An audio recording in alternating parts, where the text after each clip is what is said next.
हिंदुस्तान का किसान सड़कों पर ठंड में आंदोलन करने के लिए मजबूर है क्योंकि उसकी फसल के दाम नहीं मिलते हैं, उसको सुविधाएं नहीं मिलती हैं और अब उसको कॉरपोरेट जगत अडानी अंबानी जैसे लोगों का गुलाम बनाने का षड्यंत्र सरकार ने रचा है। तो वो बात करनी चाहता है सरकार से कि आप हमको क्यों इस तरह से प्रताड़ित कर रहे हो, क्यों शोषण कर रहे हो, क्योंकि प्रधानमंत्री भी अन्न खाता है और व्यक्ति अन्न खाता है। अगर अन्नदाता का सम्मान नहीं होगा तो फिर मान करके चलिए कि हिंदुस्तान की स्थिति बहुत भयावह होगी।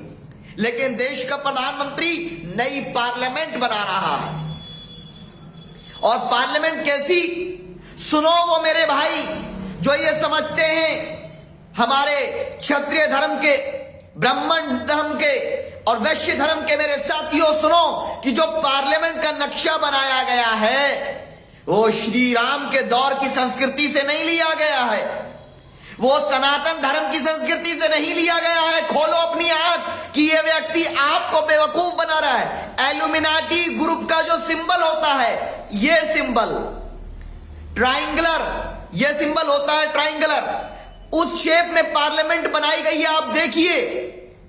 और इनका एक व्यक्ति कहता है, इनका मिनिस्टर कहता है कि चाइना और पाकिस्तान का हाथ है किसान आंदोलन में। किसान भाइयों, हिंदुस्तान में बसने वाले किसानों, बुनकरों, युवाओं, महिलाओं और जैनियों के लोगों, जब आप अपने अधिकारों के लिए आंदोलन करते हो कि अपने देश से मोहब्बत में देश की प्रगति के लिए करते हो या विदेशियों के लिए करते हो, क्या किसान देश का नहीं है?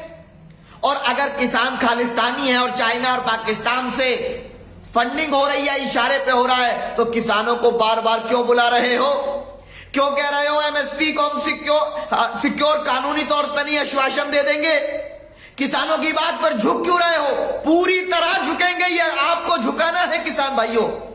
और याद रखिए, पार्लियामेंट बनाने के लिए समय है, उद्घाटन के लिए किसानों से बात करने के लिए मोदी जी आपके पास समय नहीं है, आपको जनता जवाब देगी।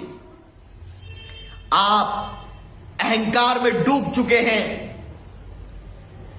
ये एल्यूमिनाटी ग्रुप जो समझते हैं कि हमारे देश पर अपनी विचारधारा का कब्जा कर लेंगे, नहीं, ये धार्मिक आस्थाओं का देश है। यहां सभी धर्म के मानने वाले अपनी आस्थाओं पर पूर्ण विश्वास रखते हैं। अगर कोई एक दो व्यक्ति उस विचारधारा को स्वीकार कर लेगा तो 138 करोड़ लोग उस विचारधारा को नहीं मानने वाले हैं। याद रखिए, यहां पर भिन्न भिन्न आस्थाएं हैं, भिन्न भिन्न धर्म हैं, भिन्न भिन्न क्षेत्र के हिसाब से भाषाएं हैं, भिन्न भिन्न पहनने के पोशाक हैं, भिन्न भिन्न रहने के तरीके हैं। ये भारत की खूबसूरती है, हिंदुस्तान की खूबसूरती यही है। लेकिन मोदी जी, देश के प्रधानमंत्री जी, आपको बताना चाहिए कि आपका मंत्री कहता है कि चाइना और पाकिस्तान के इशारे पे चल रहा है यह आंदोलन।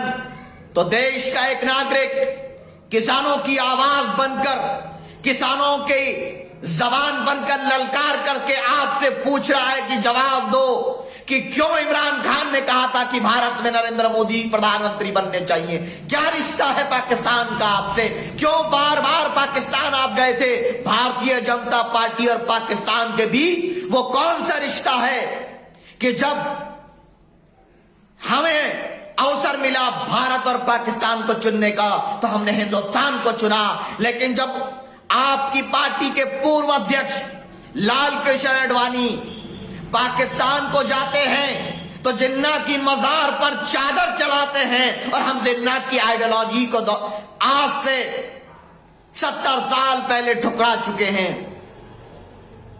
आप बताइए, फर्क कीजिए। आईएसआईएस चाहता है कि हिंदुस्तान के मुसलमानों को जनरली बदनाम किया जाए और बदनाम करके एक तबके के जज्बात को भड़काकर इस्तेमाल किया जाए, और आप भी वही करते हो कि सीएनआरसी के जरिए डिस्क्रिमिनेट कर दिया जाए। क्या रिश्ता है आपका आईसिस से, मैं पूछना चाहता है भारत। और याद रख लीजिए, हिंदुस्तान का किसान खून और पसीने की मेहनत से रात की सर्द हवाओं में निकल करके अपने संघर्ष के जरिए इस मिट्टी से अन्न उगाता है, तो याद रखिए, अगर इस मिट्टी से अन्न उगाना हिंदुस्तान का किसान जानता है, तो हिंदुस्तान का किसान, हिंदुस्तान का युवा, हिंदुस्तान की महिलाएं, हिंदुस्तान के बुनकर समाज के लोग अहंकारी सरकार को उखाड़ फेंकना भी जानते हैं।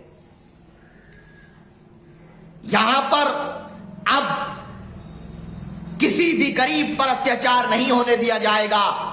आपको अपने अहंकार से निकलना पड़ेगा प्रधानमंत्री जी। वो सपने देखना छोड़ दीजिए। इल्यूमिनाटी ग्रुप के सपने हिंदुस्तान में कामयाब नहीं होंगे। हिंदुस्तान में इमरान खान का मकसद कामयाब नहीं होगा। हिंदुस्तान में पाकिस्तान के प्रधानमंत्री जो चाहते हैं वो नहीं होगा।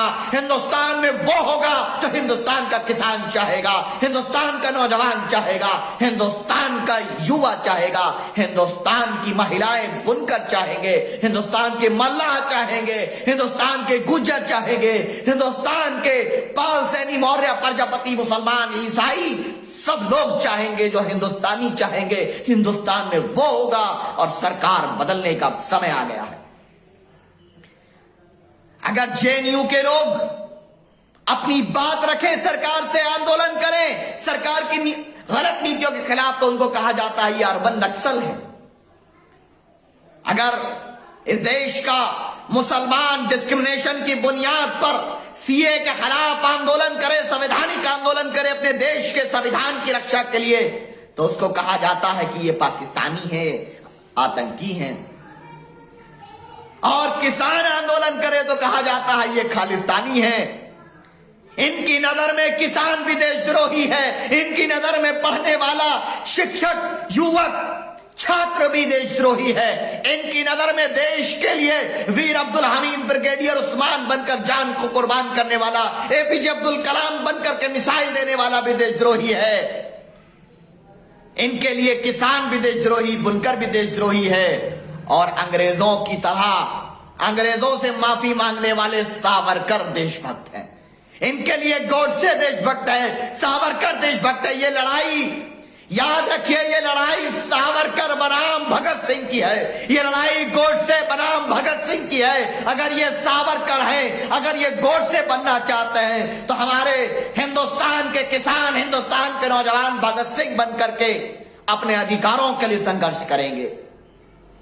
इस लड़ाई को जीतना होगा और ये संदेश जाना चाहिए सब तक कि इल्यूमिनाटी ग्रुप, ये ट्रायंगुलर ग्रुप हिंदुस्तान की संस्कृति पर कब्जा नहीं कर सकता। जागना होगा मेरे सनातन धर्म के मानने वाले साथियों। हम आपकी आस्था का सम्मान करते हैं और आपकी आस्था को भी नष्ट किया जा रहा है। आप देखो, मेरी बात पर विश्वास मत करो, पार्लियामेंट का डिजाइन देखो आप, और फिर गूगल पे डालो, इल्यूमिनाटी सिंबल डालो और दोनों को गौर से देखो कि ये किसकी साजिश पर ये सब हो रहा है। ये मैं आपको एक आगाह करना चाहता हूं, ये समझना चाहिए आपको। मीम न्यूज वेब की ताज़ा तरीन खबरों के लिए लाइक करें, सब्सक्राइब करें हमारा यूट्यूब चैनल।